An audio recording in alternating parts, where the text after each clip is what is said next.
Entonces se cumplió lo que fue dicho por el profeta Jeremías cuando dijo: voz fruta en Ramá, grande lamentación, lloro y gemido, aquel que llora a sus hijos y no quiso ser consolada porque perecieron. Pero después de la muerte de Herodes, he aquí el ángel del Señor apareció en sueños a José en Egipto, diciendo: levántate, toma al niño y a su madre, y vete a tierra de Israel, porque han muerto los que procuraban la muerte del niño.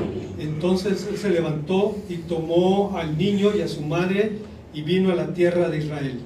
Pero oyendo que Arquelao reinaba en Judea en lugar de Herodes su padre, tuvo temor de ir allá, pero avisado por revelaciones y sueños, se fue a la región de Galilea. 23 dice: Y vino y habitó en la ciudad que se llama Nazaret, para que se cumpliese lo que fue dicho por los profetas, que habría de ser llamado Nazareno. Tomen sus lugares, hermanos, por favor.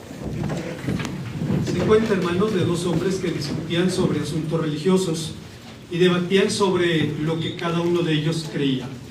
Exasperado, uno le dijo al otro: pero ¿usted qué cree?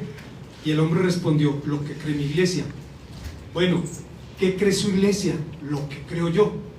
Bueno, ¿qué creen ambos? Exactamente lo mismo, creemos lo mismo. Esta situación, hermanos, podía cifrar la realidad de la que el apóstol San Pablo habla y que el teólogo anglicano John Stott cita cuando afirma lo que Pablo dijo acerca de algunos judíos incrédulos de sus días.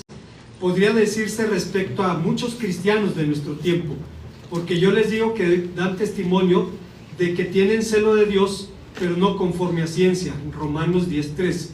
Muchos tienen celo sin conocimiento, entusiasmo sin instrucción. Es bueno tener entusiasmo, pero Dios quiere ambas cosas: entusiasmo dirigido por el conocimiento y conocimiento inflamado por el entusiasmo.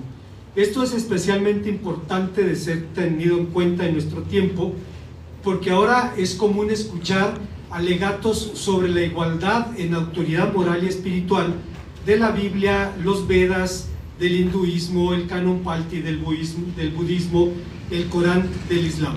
Personas que dicen, como son libros sagrados, son libros inspirados, tienen exactamente la misma autoridad de la Biblia. Pero en respuesta, hermanos, los cristianos decimos: pero a diferencia de los otros textos sagrados de las religiones mundiales, cristianos y judíos apelamos al testimonio de la profecía. Ni en el budismo, ni en el islam, ni en el hinduismo, sus libros sagrados pueden anunciar eventos que se cumplieron históricamente, cosa que sí ocurre en la Biblia. Curiosamente, los musulmanes dicen: no, también hay profecías cumplidas en el Corán. Y cuando le pregunté a alguien: bueno, ¿cuál profecía? La profecía de la venida del Paracleto, del Consolador. A ver, ¿cómo es eso? Sí, Cristo dijo que cuando se fuera enviaría a uno que recordara a los hombres lo que habían enseñado, y ese Paracleto es Mohammed el profeta. Y uno dice, después de 2000 años de historia, en donde hay una convicción clara de lo que la palabra de Dios nos dice, ahora resulta que van a corregirnos la página y decirnos realmente quién es el Paracleto, cosa que desde el Evangelio de Juan está bien claro, que habla de la persona y de la obra del Espíritu Santo. Por otro lado, la presunción de profecía o máxima profecía de Mahoma, pues obviamente, hermanos, no encuadra con la propia enseñanza del Nuevo Testamento, porque dice el autor del Epístola a los Hebreos, en el versículo más elocuente del Nuevo Testamento: Dios, habiendo hablado a nuestros padres de muchas maneras por los profetas, nos habla hoy a través de su Hijo Jesucristo. El vocero de Dios es Jesucristo, el intérprete de Dios es Jesucristo, y el mensaje que presenta Jesucristo es un mensaje de amor y de perdón que sale del corazón de Dios al corazón de los hombres. Pero más allá de las controversias interreligiosas, cristianos y judíos apelamos a la profecía para validar nuestro mensaje, de modo, en congruencia con esa convicción, Mateo, un autor judío, citó en su evangelio múltiples profecías para probar la identidad mesiánica del Señor Jesús. Basados en el relato que hemos leído, vamos a meditar en el tema que hemos titulado 3 profecías cumplidas. La primera de ellas, hermanos, es la profecía sobre el lugar del nacimiento del Mesías. Se ha dicho que el Evangelio de Mateo está orientado hacia el pasado, aludiendo a la abrumadora evidencia profética que identifica al Señor Jesús como el Salvador prometido, pero mira al pasado desde un presente ya cumplido. Da una mirada hacia la antigüedad y puede ver que lo que anunciaron los profetas, que lo que dijo Dios en su palabra, se había cumplido en la persona y en la obra de Jesucristo. En Mateo, el asunto del cumplimiento de las profecías es el corazón de su argumento, como se evidencia en el hecho de que durante la entrevista con los magos de Orientes, Herodes indagó del sitio profético del nacimiento del Mesías, a lo que los magos respondieron que sería en la ciudad de Belén de Judea. Mateo capítulo 2, versículo 4.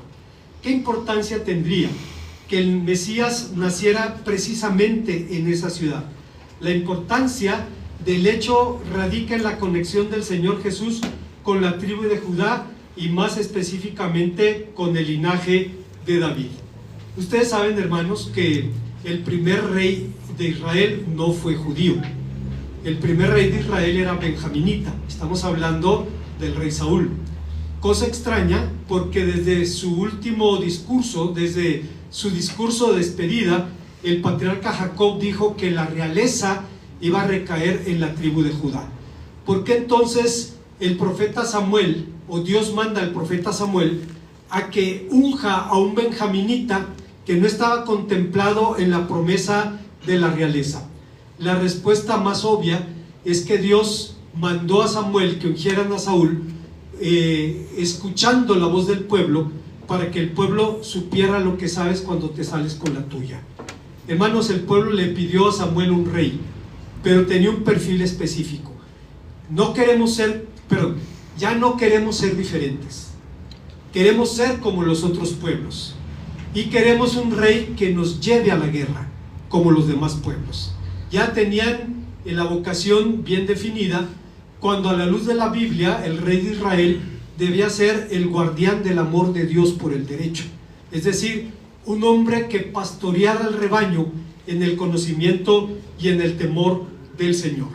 Entonces, primero, hermanos, identifica al Señor Jesús con la tribu de Judá y concretamente con la casa de David. Sería de esa manera heredero de la promesa dada al patriarca Abraham: y haré de ti una nación grande, te bendeciré, engrandeceré tu nombre y serás de bendición, y serán benditas en ti todas las familias de la tierra. Dicha promesa fue reiterada en el último discurso de Jacob, cuando estaba prácticamente agonizando. Dice: Judá, te alabarán tus hermanos, lo cual es un juego de palabras allí, un retruécano. Dice: tu mano en la cerviz de tus enemigos, los hijos de tu padre se inclinarán a ti, no será quitado el cetro de Judá, ni el legislador de sus pies, hasta que venga Shiloh y se congreguen a él todos los pueblos. Génesis 49:8. ¿Qué significan estas palabras? ¿Qué significa concretamente el nombre Shiloh? En la tradición judía ha habido varias interpretaciones de este nombre. Hay quien dice que significa un regalo para él, otros felicidad y paz, y otro pequeño niño. Pero aunque hay diferencias en estas ideas, todas giran en torno a una interpretación mesiánica. Las palabras son una clara alusión al reino del Mesías, pues seguramente el nombre Shiloh significa aquel a quien pertenece el reino. Son una clara referencia a un rey que tendría que ser judío, y más específicamente de la casa de David, puesto que Dios prometió a David que no faltaría un varón de su casa que se sentara en el trono de Israel. 1 Reyes 8. Es evidente por qué en el Evangelio de Mateo se principia justamente con las palabras: libro de las genealogías de Jesucristo, hijo de David, hijo de Abraham. Tan cercana sería la relación del Mesías con David, que en pasajes posteriores a la muerte de David, el profeta anunciaría en Ezequiel 34, 23 al 24, y mi siervo David los pastoreará. David había muerto hacía siglos, pero David es el nombre del Mesías, es el nombre del Redentor que vendría a dar su vida por nosotros. Esto nos lleva a la segunda enseñanza del pasaje, y es que hay una segunda profecía que se cumple, y es la del regreso del Mesías de la tierra de Egipto. La segunda profecía es el contexto del pasaje anunciado por Oseas capítulo 11 versículo 1: cuando Israel era muchacho, yo le amé, y de Egipto llamé a mi hijo. Hay varias cosas que decir aquí. La primera, en el Antiguo Testamento, hijo, a diferencia del Nuevo, donde en el Nuevo hijo tiene un sentido redentor. Dice el Evangelio según San Juan: a lo suyo vino y los suyos no le recibieron, pero a todos los que le recibieron, a los que creen en su nombre, les dio potestad de ser hechos hijos de Dios. No somos hijos de Dios, llegamos a ser hijos de Dios por la fe. Recuerdo a un evangelista nicaragüense que fue una influencia decisiva en mi vida cuando era recién convertido. Se llama, no sé si viva, Manuel Hernández Alvarado, y él compartía el evangelio con su padre y le decía: papá, es que tiene que creer en Cristo para que sea hijo de Dios. ¿Y qué crees que soy? ¿Crees que soy perro acaso?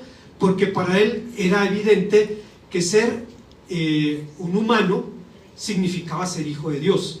No, la Biblia dice: todos somos criaturas de Dios, todos, nos hizo a todos, pero hijo tiene un sentido redentor, define la relación que con Dios adquirimos a través de Jesucristo.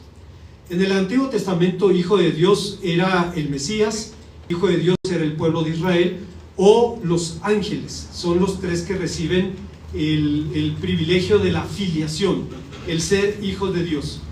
En el Evangelio, esta profecía fue mencionada en el marco de la persecución contra el niño Jesús, pues Herodes decidió conjurar el peligro que un niño representaba para su reino, entre comillas, un reino que había usurpado. Así que, al ser avisado por José, por un ángel sobre el peligro, este tomó a su familia y huyó rumbo a la tierra de Egipto. ¿Cuál es entonces la relación entre el Señor Jesús y la profecía de Oseas? La historia de Oseas es una historia llena de dolor. Describe la condición de un hombre que se casa con una mujer infiel, y cada vez que lo traiciona, cada vez que lo engaña, cada vez que se prostituye y es esclavizada por sus amantes, Dios manda al profeta a redimir a su mujer y a restaurarla a su posición de honra. Y a final de cuentas es una figura de la realidad del pueblo de Dios en su relación con el Señor. No debemos ser demasiado duros diciendo, habla del pueblo judío. No, habla del pueblo de Dios, incluso el pueblo cristiano. Es decir, el hecho de ser identificado con ese nombre, cristiano, o ser bautizados, o pertenecer a una iglesia, no significa absolutamente nada respecto a nuestra fe y a nuestro compromiso con el Señor. Así es que es una figura de la relación de Dios con su pueblo. La historia de Oseas es dolorosa, pues describe el sufrimiento de un profeta quien vivió la infidelidad de Gomer, su mujer, y no obstante sus infidelidades, el profeta debió salir a buscarla por orden divina, rescatarla incluso por precio para restaurarla a su posición de honra. Pero todo esto no era sino una analogía del amor de Dios por Israel, el cual, al igual que Gomer, se había prostituido y había sido infiel a su marido. Bien se ha dicho que en ningún profeta el amor de Dios se ve más claramente que en el caso de Oseas. Su experiencia matrimonial fue la clave para su ministerio y teología, un cuadro de la santidad de Dios que se mantuvo con justa firmeza mientras su corazón amó con ternura aquello que realmente era aborrecible. Dietrich Bonhoeffer, un pensador alemán que murió en un campo de concentración, fue ejecutado allí 19 días antes de la rendición de Alemania. Se le había implicado en el atentado contra el búnker de Adolfo Hitler, y al parecer tuvo algún contacto con los conspiradores, quienes le mandaron preguntar si era genuino, si era legítimo matar a un tirano como Hitler. Al parecer él dijo que sí, porque al menos eso contó un preso italiano que estuvo con Bonhoeffer y fue liberado después. Bonhoeffer era nieto del capellán del Kaiser Guillermo II. Era hijo del rector de la Facultad de Psiquiatría en Tubinga. Era de la alta aristocracia. Y cuando fue detenido, su compañero de celda, un italiano, le preguntó: ¿cómo te metiste en esto? Y Bonhoeffer dice: tuve que decidir cuál era mi tarea como pastor. Pararme en la esquina, viendo que un loco está atropellando a quien se le ocurre, y esperar que tumbe a alguien más y correr y decirle a la familia: estoy con ustedes, lo siento mucho, voy a orar con ustedes, o quitarle el carro al loco si lo puedo hacer. Dice: yo decidí que había que hacer algo más. Bueno, Bonhoeffer en la cárcel, entre otras cosas, hacía planes para su boda. Él tenía 39 años, su novia tenía 21 o 22, si mal no recuerdo, María von Bedermeier, y le escribió cartas de amor que después se convirtieron en un libro. Y en una de sus cartas dice que algo de la gloria divina está en el matrimonio humano. Dice, porque al marido se le llama cabeza del hogar. Dice, y Dios, dice, el matrimonio humano es un pálido reflejo, es una representación de la relación de Cristo con su iglesia. Y tiene razón. Si usted recuerda, dice la palabra de Dios que aunque Cristo no está casado, está dado y prometido, ¿no? Él mismo se dio y se comprometió. Está preparando a su novia para presentarla delante de sí sin mancha, sin arruga y sin ninguna cosa semejante, preparando a su iglesia para el encuentro en las bodas del Cordero. Y decía Bonhoeffer, algo de la gloria de Dios descansa en el matrimonio humano, lo cual es una tragedia, hermanos, que, tratemos el matrimonio con las patas, o sea, como si fuera algo trivial. Digo, hay gente que lo hace y hay gente que lo sufre. Hay gente que lo hace activamente y hay gente que tiene que adaptarse a la realidad de: ya no quiere vivir conmigo, ¿qué voy a hacer? Para que, dicen por ahí, para bailar tango se necesitan dos, y si nada más uno quiere bailarlo, pues no hay mucho que hacer. Sucede, hermanos, es la realidad de nuestro mundo. Tristemente, en el pasado los divorciados llegaban a nuestras iglesias. Ahora frecuentemente ocurren separaciones en nuestras iglesias, lo cual es un signo de la decadencia de la sociedad. Se ha empobrecido, hermanos, un nexo tan sagrado. Platicábamos con mi hermano Walter. ¿Tiene, hermano Walter, cuántos años de matrimonio? 63 y medio, o sea, yo tenía año y medio cuando el hermano se casó. Y aunque el mundo se burla del matrimonio, respeta los matrimonios largos. Cuando escuchan 63 años, oye, hay un milagro ahí. O sea, ¿cómo puede funcionar? Los hermanos han vivido más juntos que separados la mayor parte de su vida, y lo que lo hace funcionar es el amor de Dios. Bueno, es la figura que se utiliza aquí. Como Gomer, Israel había sido infiel. Por cierto, Gomer es una palabra que en hebreo significa brasa, una descripción del carácter de esta mujer o del peligro de vivir con una mujer así. Pero como Gomer había sido esclavizada por sus amantes, Israel también fue esclavizada por las naciones bajo cuya sombra se había refugiado. De modo que, así como el amor de Osea redimió a su mujer, Dios redimió también a su pueblo. Pero Dios recordó a Israel que en el principio Él había puesto su amor sobre la nación. Cuando Israel era muchacho, yo lo amé, y de Egipto llamé a mi hijo. sorprendentemente, cuando Mateo citó al profeta Oseas, hizo evidente que veía también a Israel como un tipo del Mesías, como un rey cruel y tirano, el faraón. Había tratado de destruir a Israel. Otro rey igualmente tiránico y cruel, Herodes, había tratado de destruir infructuosamente al Señor Jesús. Como Israel fue llamado hijo y fue objeto del cuidado divino para que fuera cumplida la promesa de ser bendición a todas las familias de la tierra, así Jesús, el Hijo, fue guardado también en aras de la obra redentora. Esto significa que la huida de Egipto no fue un paréntesis o un accidente en el destino del Señor Jesús, sino un hecho significativo que vinculaba su destino con la historia de su pueblo. Hay una tercera y última enseñanza en este pasaje.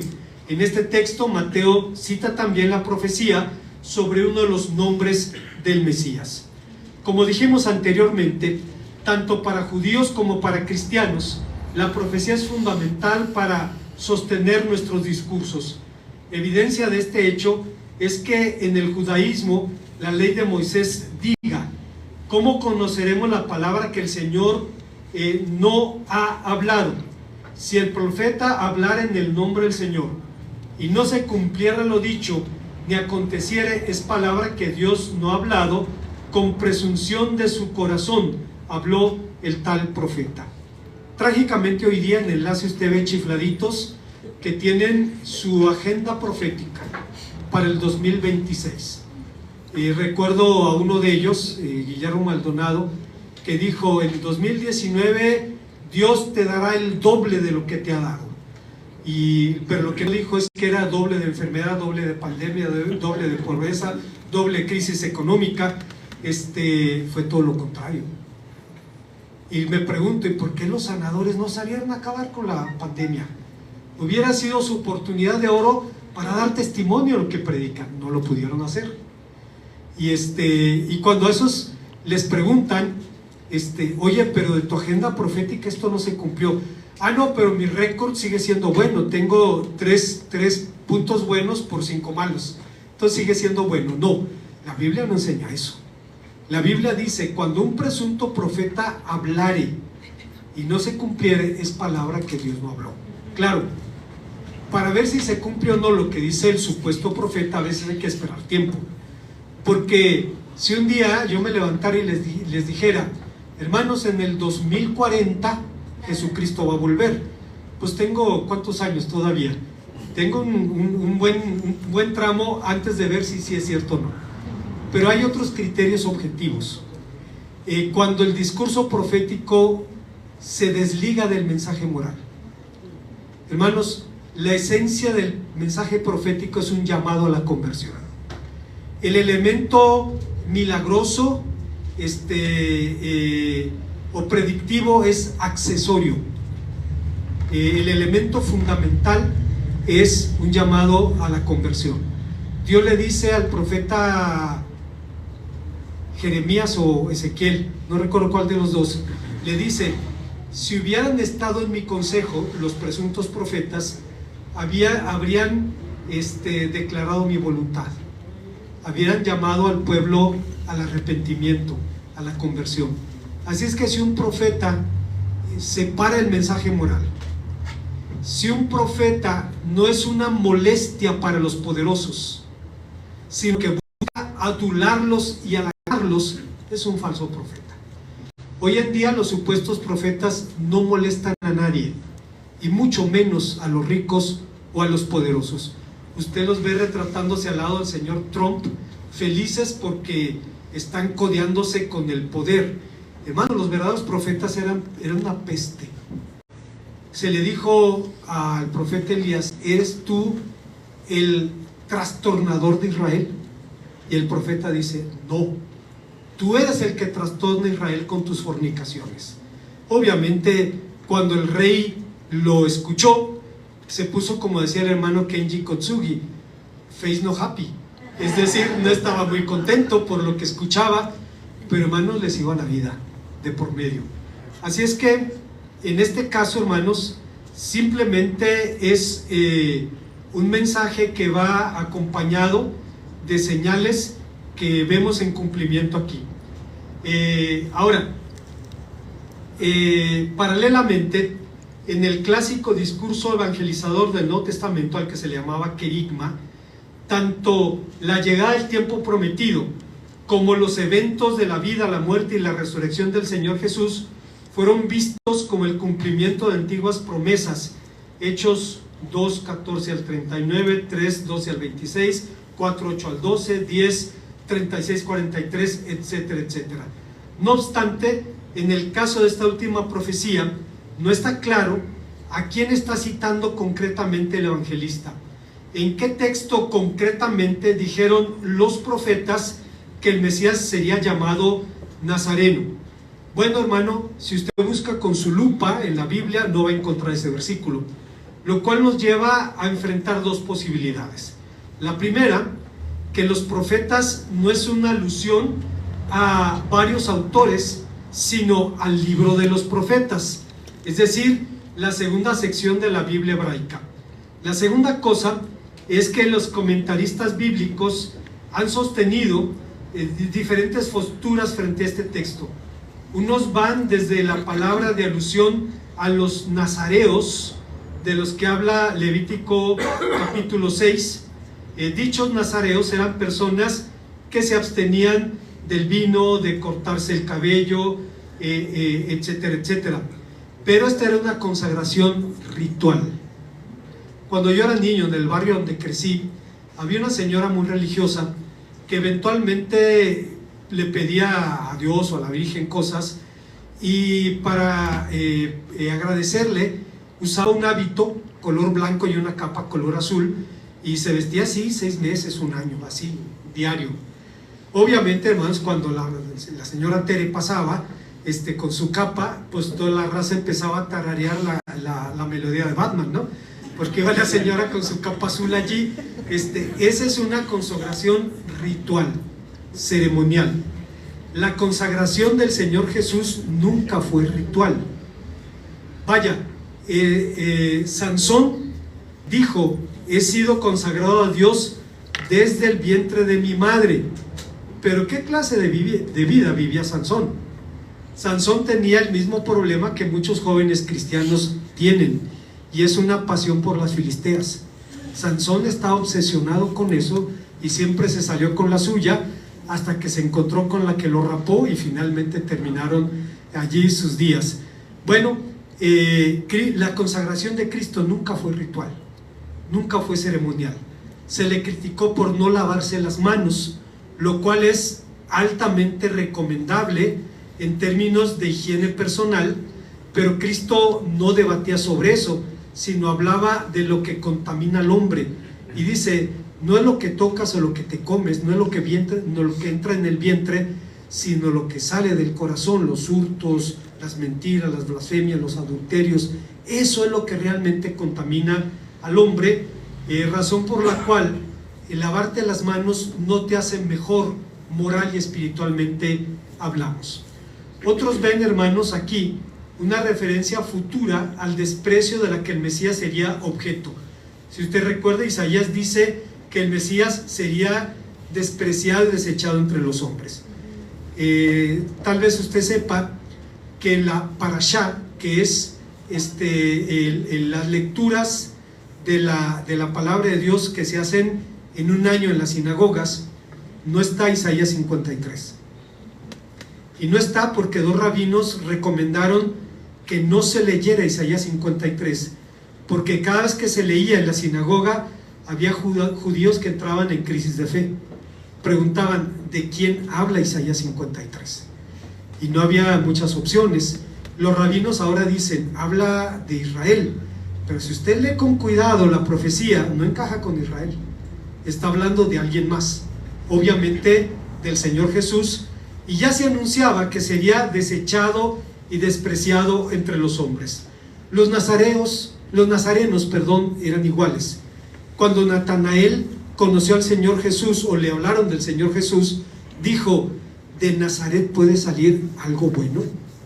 recuerdo una hermana, lo he contado varias veces, que un día llega y me dice que Dios la llamó para ser profeta a las naciones. Pues tenía 70 años la señora. Pues felicidades, ¿no? Le queda poco tiempo para cumplir con su tarea. ¿Por qué no empieza en pie de gallo? Ay, no, un lugar que apesta a estiércol, la vaca, puerco, gente ignorante, borracha. Usted quiere que Dios la mande a París, a Nueva York, a Milano, a Tokio, a hacer allá la gente no anda preguntando por el evangelio. La mayoría de la gente no le interesa lo que usted les quiera platicar. Y pues nunca se cumplió la profecía de que sería profeta o profetiza a las naciones. Y me hizo recordar, de pie de gallo puede salir algo bueno. Sí, han salido 2 pastores, 2 varones de Dios pasados por la plomada. Bueno, así que durante el ministerio del Señor Jesús fue reconocido como un nativo repudiado de Nazaret y no como un betlemita. Bien se ha dicho que un Salvador pobre es algo tan contradictorio como lo sería la entrada triunfal a Jerusalén para las esperanzas judías de su tiempo, fundadas en una interpretación muy literal de las predicciones acerca de la victoria de Judá. Por tanto, el misterio de la grandeza y de la pobreza del Mesías no sería develado sino hasta la venida de Jesucristo. Es verdad, era un príncipe davídico, pero nunca tuvo una almohada.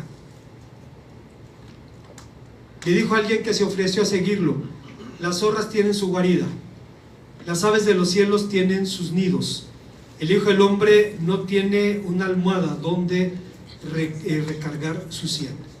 Nunca tuvo una casa propia, nunca tuvo más de lo que llevaba puesto, que después fue objeto de rapiña por parte de los soldados romanos. Y sin embargo, hermanos, su riqueza era de otra naturaleza. San Pablo nos recuerda después diciendo que siendo rico se hizo pobre para que por su pobreza nosotros fuésemos enriquecidos. Bueno, hermanos, en síntesis, dado que en hebreo la palabra netzer, brote o renuevo, y natsir suenan casi igual,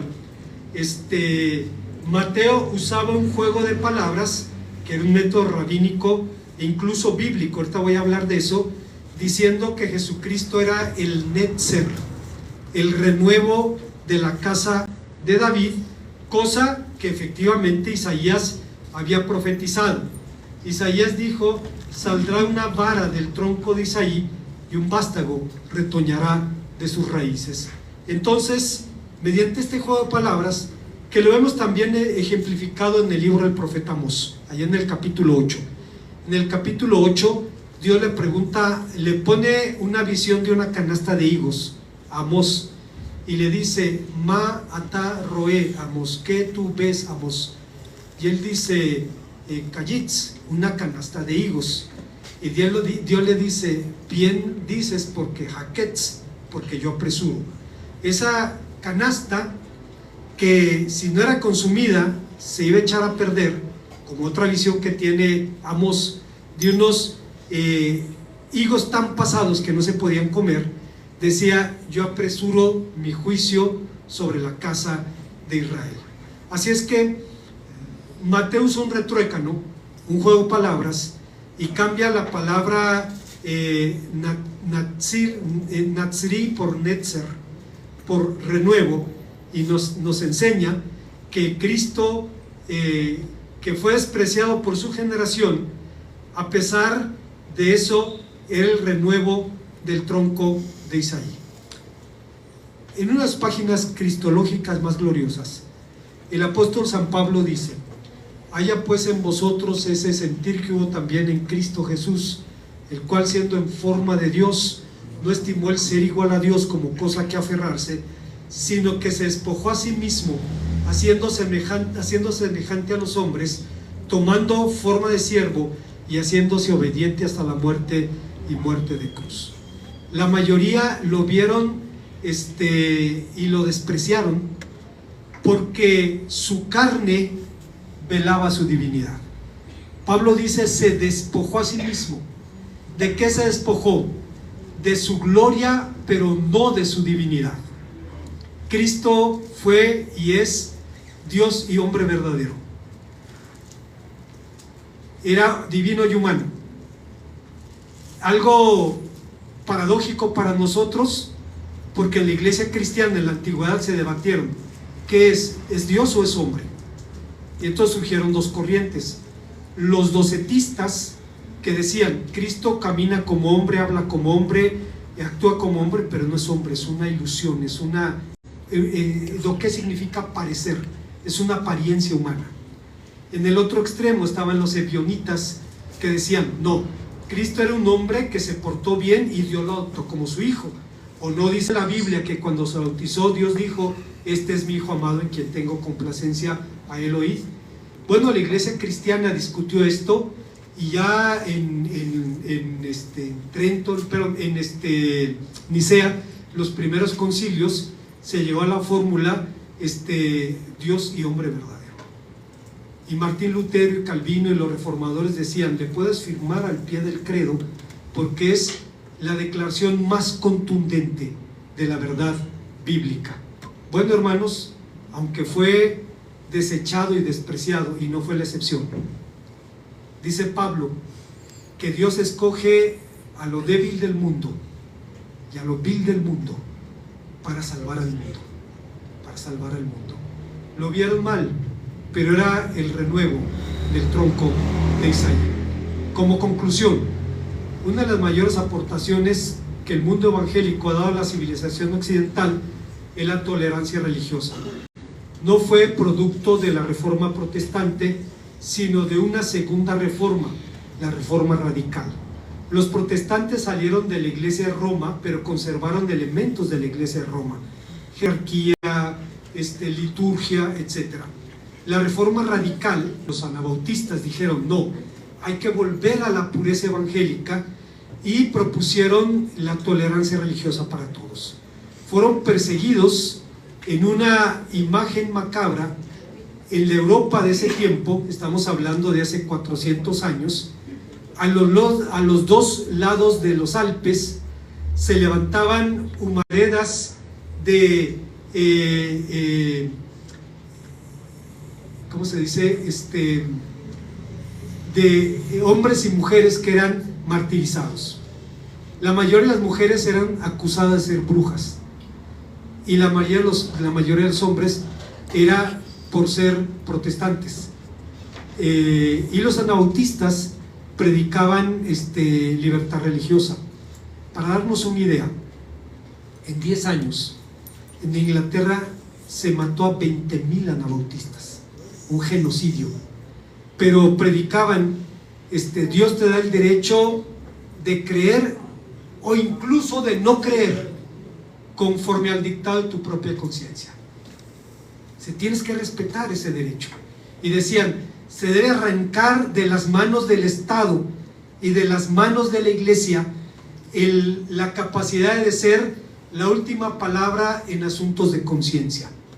Si usted recuerda, cuando Martín Lutero compareció en Worms frente al emperador y le dijeron 2 preguntas nada más. La primera, ¿tú escribiste estos libros? Sí. La segunda, última pregunta, ¿revocas? ¿Te retractas? Yo necesito discutir porque hay cosas que los teólogos católicos no, usted no viene a discutir, usted viene a decir sí o no, revoca o no. Necesito tiempo para pensar mi respuesta. Dice el emperador, tiene 24 horas. Al otro día regresa, se repite la ceremonia y le pregunta, ¿le revoca? Y él dice, mi conciencia es prisionera de la palabra de Dios, porque yo me convencí, por la razón simple y por la conciencia, porque no es bueno ir en contra de la conciencia. Y puesto que me pide una respuesta, la voy a dar sin cuernos y sin dientes, dijo. O sea, una respuesta sencilla. Aquí estoy, no me voy a retractar, que Dios me bendiga. ¿Qué haces con alguien que está dispuesto a morir? Nadie esperaba esa respuesta. Nadie.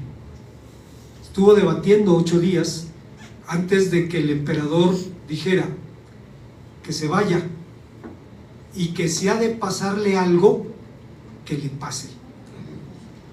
¿Qué significa eso en los círculos del poder? Hermanos, un poderoso no firma una carta diciendo escabéchate a fulano, no hace una llamada que pueda ser grabada, usa un eufemismo. Valdría la pena que esta persona se callara, y el que se dedica a hacer el trabajo sucio sabe de qué se trata. Cuando Victoriano Huerta vio que Belisario Domínguez estaba cuestionándolo, dijo: valdría la pena de que este tipo dejara de hablar. Y hermanos, le cortaron la lengua, literalmente con unas pinzas y un cuchillo le cortaron la lengua. En los círculos de poder no se necesita firmar un documento. Si va a pasarle algo, que le pase. Cosa que le pasó, pero Dios finalmente lo guardó. Lo secuestraron sus protectores, lo llevaron a Padburg, y allí tradujo en un año la Biblia. Hermanos, eso no se puede hacer. No se puede hacer. Tengo un amigo, es doctor en letras, Luis Manuel Sánchez, es experto en griego, y dice: si me va bien, traduzco 15 o 20 versículos en un día. Le digo: si yo traduzco el Antiguo Testamento, puedo traducir, si me va bien, 5 versículos en un día, si me va bien. No es nada fácil. Lutero lo hizo en un año, y le dio la Biblia al mundo, al pueblo, para que pudiéramos leerlo en nuestro propio idioma. A final de cuentas, hermanos, una vez más, la reforma radical le dio la libertad de conciencia al mundo. Trágicamente, hoy en día hay una nueva tolerancia. La tolerancia tradicional dice: tú y yo podemos creer lo mismo, pero te respeto como ser humano creado a la imagen y a la semejanza de Dios, y mereces mi respeto y mi consideración porque has sido creado por Dios a su imagen y a su semejanza. La nueva tolerancia dice: no, todas las ideas valen lo mismo, todos los estilos de vida valen lo mismo, no hay verdad absoluta, la única verdad absoluta es que no hay absolutos. Y en esos términos, pues todos los textos sagrados, el Corán, el Canon Palti, los Vedas, valen lo mismo que la Biblia. Los cristianos respondemos, y los judíos no. La Biblia cuenta con el aval de la profecía. Para darnos una idea, Mateo cita 40 pasajes del Antiguo Testamento. En la Biblia encontramos 400 profecías sobre la venida de Cristo cumplidas en tiempo y en forma. Cuando George McDowell, un apologeta cristiano ahora, ya muy grande de edad, se convirtió, él decía que la Biblia era un cuento al que cada quien le había pegado lo que quería. Y un compañero suyo cristiano de la universidad le dijo: ok, si tú crees eso está bien, pero pruébalo. Te reto a que lo pruebes. Pues claro que lo voy a probar. Y empieza a estudiar la Biblia y se da cuenta: la Biblia no es cualquier libro. Hay 400 profecías que hablan de Jesús cumplidas en tiempo y en forma. No puedes tirar eso a la basura. Se todavía no creía en Dios, pero ya aceptaba que la Biblia era un libro diferente. Pero la Biblia te habla de Dios. Y dice, y tuve que empezar a meterme en el tema y reconocer: si alguien está detrás de la Biblia, es alguien sobrenatural, es Dios. Todavía no creía en Cristo. Se pone a estudiar el tema de Cristo y finalmente se convierte. Hay 2 libros que él escribió que se llaman Evidencias que exigen un veredicto, que es el resumen de su peregrinaje espiritual, en donde lleva a las personas a dar el testimonio de cómo llegó a los pies de Jesucristo. Él estuvo varias veces en la UNAM, un apologeta irrefutable, porque cuando le decían, perdón que me extienda en esto, voy a terminar ya, cuando le decían: ¿se puede probar científicamente la encarnación de Cristo? Él decía: no, porque el método científico no sirve para todas las cosas. Si yo dijera: yo nací en Torreón en 1960, ¿se puede probar científicamente? No, porque tendría que volver a nacer en Torreón en ese año. Eso ya no se puede hacer. Hay otro método, es el método legal, el testimonio de testigos oculares, documentos oficiales, etc. Vamos al registro civil y allí dice Jorge Eduardo Garay, nació tal, de 1960 en la ciudad de Torreón, hijo de fulano, de sutana, los abuelos, bla, bla, bla, bla, bla, bla. Niño vivo, no muy vivo, pero pero al final Dios me dio la vida, ¿no? Hermanos, se apela al método legal. Y dice McDowell, de Cristo hay más de 1500 documentos escritos en varios idiomas que hablan de su ministerio y de su vida. Los diálogos de Platón, creo que hay 2 textos antiguos, lo más cercano a lo que escribió Platón. De Cristo, 1500 documentos, en griego, en latín, en cóptico, en gótico, en arameo, que hablan de la venida de Jesucristo. Es una evidencia abrumadora que no puedes desechar. Y sus adversarios decían, es que no lo puedes refutar, porque su argumento es a prueba de balas. Y al final lo llevaba, su propósito era llevar a las personas a los pies de Cristo. Bueno, por ese motivo, Mateo, un autor judío, aludió junto con otros profetas lo que hemos considerado a no menos de 40 textos del Antiguo Testamento que prueban la identidad y el mesianismo del Señor Jesús. Estrictamente hablando, la identidad del Maestro como el Mesías prometido no depende solo de 3 profecías, pero en el Evangelio de Mateo contiene no menos de 40 referencias teniendo su cumplimiento en el Señor Jesús. A pesar de que en las 3 profecías Mateo apunta de manera decisiva a acreditar al Señor Jesús como el Mesías prometido y como la esperanza de Israel. Al señalar el lugar de su nacimiento, se acredita tanto una ascendencia judía como un linaje davídico. A identificar al Señor como el amado Hijo de Dios traído de regreso a Egipto, vincula al Señor Jesús con la historia del pueblo de Israel, la cual ha sido en muchos sentidos una historia de gracia. Y finalmente, describir al Señor Jesús con el nombre Nazareno lo identifica como el despreciado y desposeído, a convertirse en el renuevo del tronco de Isaí que ha venido a redimir.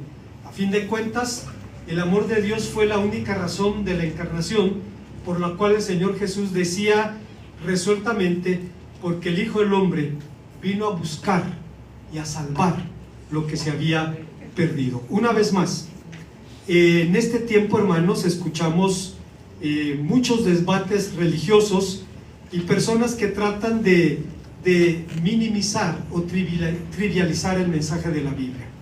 No es igual que los otros libros sagrados, no es igual. Tiene en su favor el testimonio de la Escritura, de las profetas. A veces 700 años, 1000 años, 2000 años antes de la venida de Cristo, teniendo su cumplimiento en tiempo y en forma en Jesús, quien es la dulce alegría de los hombres. Oremos a nuestro Dios. Gracias, Padre, por tu palabra, porque nos permites venir a ella y recordar que tu Hijo amado es quien dijo ser y vino para buscar y salvar lo que se había perdido. Gracias porque nosotros no te buscamos. Gracias porque nosotros no te salimos al encuentro, porque fuiste tú quien vino a llamarnos y a decirnos que no teníamos que hacer nada para que nos amaras, y que no teníamos que dejar de hacer nada para que nos amaras, que nos amabas tanto que no podías dejarnos seguir como estábamos, que ahora nos cambias a la imagen de tu Hijo Jesucristo, a la medida de la estatura de un varón perfecto. Mientras llegue ese día, Padre, te agradecemos tu gracia y tu misericordia en Cristo Jesús. Amén. Voy a suplicar, hermanos, a los